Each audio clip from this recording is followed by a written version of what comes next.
നമസ്കാരം. തട്ടിൽ പിതാവും പാമ്പ്ലാനി പിതാവും ഇപ്പോൾ എന്തുകൊണ്ട് വിമതർക്ക് അനുകൂലമായി പ്രവർത്തിക്കുന്നു? തട്ടിൽ പിതാവ് നേരത്തെ തന്നെ ജനാഭിമുഖത്തിന്റെ ആളായിരുന്നു. എങ്കിലും മെത്രാൻ പദവി കിട്ടിയ സമയം മേജർ ആർച്ച് ബിഷപ്പിനെ ധിക്കരിക്കാൻ ബുദ്ധിമുട്ടുള്ളത് കൊണ്ട് തന്നെ ഏകീകൃത വിശുദ്ധ കുർബാനയ്ക്ക് അനുകൂലമായി നിന്നു.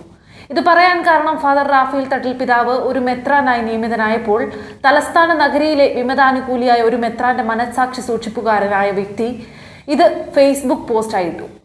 ഒരു മെത്രാനാകാൻ വേണ്ടി തട്ടിൽ പിതാവ് കരണം പറഞ്ഞു എന്ന ആശയത്തിൽ. ഇപ്പോൾ അവസരം വന്നപ്പോൾ അദ്ദേഹം ശരിയായ മുഖം കാണിക്കുകയാണ്. പിന്നെ എന്തെങ്കിലും ബ്ലാക്ക് മെയിലിംഗ് അതിൻ്റെ പിന്നിലുണ്ടോ എന്നും അറിയില്ല. പാമ്പ്ലാനി പിതാവിനും കൂട്ടർക്കും ഇപ്പോൾ വിമതരോട് താല്പര്യം കൂടാനും ഇവർ ആരോപിക്കുന്ന തെക്കൻ മെത്രാന്മാരോട് എതിർപ്പ് വരാനുമുള്ള ചില കാരണങ്ങളാണ്. ഒന്ന്, അദ്ദേഹത്തിന്റെ വ്യക്തിപരമായ ഉയർച്ചയ്ക്ക് മറ്റു മെത്രാന്മാർ തടസ്സമാകുന്നു എന്ന തോന്നൽ.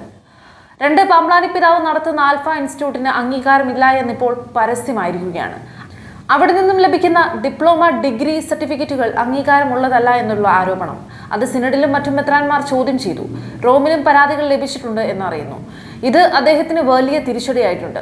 3, ആൽഫ ഇൻസ്റ്റിറ്റ്യൂട്ടിന്റെ ഡിഗ്രി PG കോഴ്സുകളിൽ തലസ്ഥാന നഗരിയിലെ രൂപതയിൽ നിന്ന് കുറേയേറെ പേർ എല്ലാ വർഷവും അഡ്മിഷൻ എടുക്കുന്നു.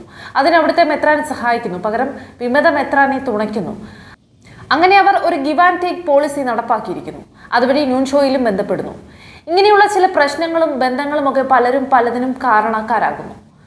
5, സഭയിലെ പ്രശ്നങ്ങൾ തീരാതിരിക്കുന്നു.